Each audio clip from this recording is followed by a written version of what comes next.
Yeah, And I'm with you completely. Yeah, that makes a lot of sense. And the last pick for Polymorph was Pebbles, so Pebbles is a really interesting pick. See, solo lanes, I feel like Legion has a slight advantage in both of them, so maybe that slight advantage will snowball into something larger. But Glacia's already taking arcane missiles from Artesia. Artesia's pressing forward. She gets Ice Imprisonment. Engineer and Bington are surrounding her. She's kind of in no man's land right now. The Joust is actually going to miss, but the keg with the auto attacks is going to finish off Artesia, and now it's Aluna who's taking a little bit of heat, but I don't think that they're going to push too much forward because Glacius is in the red. Damage that Pebbles has is that Joust is actually going to find his way onto Aluna, followed by a keg, Ice Imprisonment. The Hammer Throw is going to connect on the Engineer, but there's just too many auto attacks surrounding Aluna. Engineer is forced to retreat. It looks like the last auto attack, no, the power supply is going to be able to save him from that last Artesia auto attack, and Artesia takes the Ice Imprisonment into the Joust, is going to end up falling, so now Hammerstorm is taking a lot of pressure. The keg is going to connect onto Hammer, pushing him away, but Aluna is there to stun Engineer and Glacius. And they are going to have to retreat on the two supports. Yeah, so that camp's going to be blocked for a while, right? Joust is going to connect onto Aluna. A nice hammer throw is going to connect onto Glacius and Engineer, stopping the follow-up onto Aluna, but Artesia is going to eat the Ice Imprisonment. The power throw is going to put Engineer and Glacius kind of scared, or at least even it up. Pebbles actually does have the last hit advantage slightly right now. Joust is going to go on to Hammerstorm, followed by the keg. Engineer is going to throw out the mine. Hammerstorm is able to retreat after throwing the hammer onto Benzington. The heals are starting to come out from Artesia showing up, but Ice and Prism is going to connect onto Luna, but a little bit too much damage between Benzington and Engineer. So extending their lead just even further. The Joust is going to miss onto Hammerstorm. That's a big miss Joust because he does take the hammer throw under the tower, but too much AoE damage is going to finish off Hammerstorm. Now Artesia's even taking a lot of heat. The tower attacks are canceled because of the port, and now it's Aluna who's being completely surrounded. She's going to get chain stunned to death. This is 8-0. All 8 kills here in the top lane. Like, yeah, that's wow. four kills within like 30 seconds. Exited that lane, but Bubbles is going to TP into the top lane. She's going to be able to combo onto Hammerstorm following the Benzington. And Artesia is actually in a lot of trouble right now. She's able to she's trying to tree juke, but the shell surf is going to reveal everything. And now it's a double tap for the mid player. Yeah, unfortunately there, TKB tried to heal his carry, but there was creeps in the way, so he healed the creeps instead of Hammerstorm. Could probably delay it a little bit. Hammer would probably be dead anyway since Bubbles teleported top with ultimate, but... Yeah, and they've actually still got 4 up here. Keg is going to follow the Ice Imprisonment. The Joust, I mean, there's just too many stuns, but Hammerstorm is going to be able to power supply up. Sidesteps the Shell Surf, but there's just too many players, too many spells. But they're going to find a very important kill onto Testy, on Defiler in the bottom lane, so... We've got Polymorph on the board, finding that Defiler kill. So they needed to slow somebody down, and it was the Defiler. And that's actually a very good kill, because that will delay the push a little bit. Since they lost top so hard, it's going to be hard to take team fights early on. So getting a kill on the Defiler to delay that push will be actually very important. Ulti coming up against missed it completely, but yeah, so we saw the Nightfall Joust and the keg just clean up Aluna in an instant. And yeah, let's talk about some items here. You know, we've actually... Something that's kind of curious for me right now is Pebbles here with this, who's getting surrounded by Glacius and Bubbles right now, is not going to be able to take this haste rune, and Bubbles is going to kelp field Pebbles, who's in a really tough spot right now, and it's going to get chased down by this haste Bubbles coming out with the Ghost Marcher's Wind Whistle. As I missed the kill onto Midas there, but Glacius is going to get hammer thrown into power throw, into autos and dead. Defiler is standing right next to this Aluna with her Unholy Expulsion up, is going to be able to bring her down. Yeah, they're pushing into this tower, and they're actually pushing onto Aluna and Hammer right now. The Glacial Blast is going to trap Aluna and Hammer between these 3 heroes, but there is a port response as Snooki on Pebbles is going to get picked off at the bottom lane. And they're pushing pretty hard onto this Engineer right now, who's not quite level 6, would love to drop an energy field, but it's not available. He is going to end up falling. Let's get a little too close together.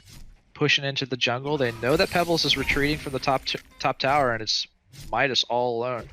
Looks like they probably are going to dive this Midas to get silenced, ice imprisonment, stun, dead.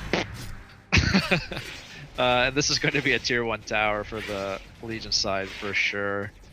In the top lane, accumulate just a little bit more net worth as he pushes towards 500 GPM. And Benzington is already there, but yeah, Glacius is trying to die to Congo. All right, nice. Nightfall. Yep. Then onto Midas. Midas uses the elemental warp. Is going to be able to sidestep the joust, but too much damage between the spider mines and the Benzington. Cross river vision, and it looks like he might make his new move. Nope. No, he is. Shell surface burned. Here we go. This is a Pebbles combo. Nice. A very, very big kill onto Bubbles. Well coordinated. So Defiler not an easy target. He is flanking, going right onto this Glacius. He is going to eat the kelp field into the Defiler ult. Just too much damage is going to bring him down. And now Defiler is pushing forward, but oh, this port attempt was just yeah, had a better chance of running away. Honestly, that Defiler ulti is just too much damage. Benzington is going to ulti into the bot lane, I guess, for some farm. Artesia is going to end up dying here in the mid lane, though. So that's a hat trick coming out for Testy on Defiler. And he's going to take his ulti. It just expires. Not going to be able to put too much damage onto this tier 2 tower. But okay, Benzington manages to find that kill on the Hammerstorm. Missed it completely. Didn't level his ultimate, so oh that's wow, why yeah. he couldn't fight him. That's even weirder why he stick around then. Maybe he was like faking it that he had backup support to make the Benzington run away, but... Right, and Pebbles is actually going to find the kill together with Artesia on the Bubbles. So, right. And Artesia is going to walk into this engineer combo, trying to just counter ward, but unfortunately not able to do anything. Pebbles getting kelp field here in the mid lane, walking into Defiler. He's trapped right now. He's going to try and combo Bubbles, but just too much damage in that window of silence. Isn't able to find anything. Aluna is completely surrounded here, almost certainly going to die. So just another fantastic exchange in favor of Good Clan Rejects, who also get the tier 2 tower now. So it's a risk that they're willing to take, and I like this. You know, this, I mean, it gives them some momentum, you know, getting them back into the game. Well, it certainly also cuts off the availability of the token and the building damage buff, right? Which is going to be extremely key for them to extend the duration of this game to try and come back. Because, you know, if this game does go 40, 50 minutes, which is what, you know, which is kind of their timing, is Pebbles is getting jumped here by Defiler and Bubbles. He's trapped next to this Defiler because of the kelp field. Mass port's coming in to try and respond, but they're all going to get canceled. They're just going to yield this last tier 2 tower, so...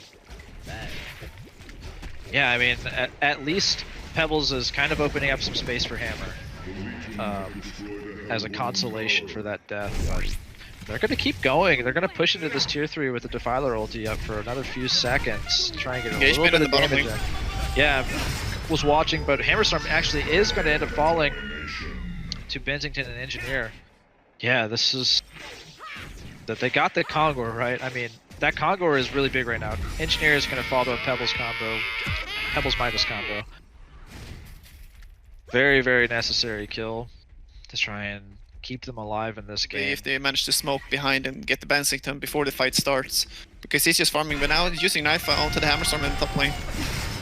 Yeah, and he's able to more or less solo Hammerstorm. You know, Glacius was there to slow him down, but I mean... The damage was there. Yeah, Pebbles is actually getting caught here. Nope, but the Essence projection was used, and all they have to do now is kind of, with the pick onto Hammerstorm, who doesn't have a buyback, they can just wait out this Essence projection. I feel like this is going to be an uphill push. I don't want to say it's now or never, but, you know, they're pretty far ahead right now. Defiler does get tossed into the base with her ulti up. Is that really what they want to do? They are able to bring her down a little bit. Kelpfield is going to connect on Artesia and Pebbles. Pebbles probably going to buy back, or no, they're not. He's not going to buy back. It's a triple kill. You can see it is coming out. Yep. I mean, the call was, the intention was good. Like, they saw Defiler was way out in front, but you know, they just lacked the damage. So they feel like, okay, this is our chance to kill the filer. They went for it, but sadly the farm wasn't really there. So we will go into Yeah. game number 3. Yes, this is going to be a game 3, and that they just had control of that game since just the early laning phase, right? I mean, you go back when you backtrack to what happened in that game. Hammerstorm was just never able to properly take off that game. I mean, that tri-lane versus tri-lane went heavily in favor of good clan rejects, and I think that's more or less the story of the game. Yeah, like there was, they just created so much space for the Bensington once they got those kills on the supporting casts. They had boots and power supply on both Engineer and Glacius at like 3-4 minute time, Hmm. and that just provides so much in a tri lane. And I think that Bloodlust came out in both games in the tri lanes. So I'm calling it right now. Bloodlust in the tri lane dictates who the victor is. Just calling it. All Yeah, right, but we're gonna be I back think after a short. Oh, yes. Twitch chat would say the server had more impact, but I uh, I can give you that. We'll see. Yeah, we'll see. But we're gonna be right back after a short break, so don't go anywhere. Game number 3 is coming right up.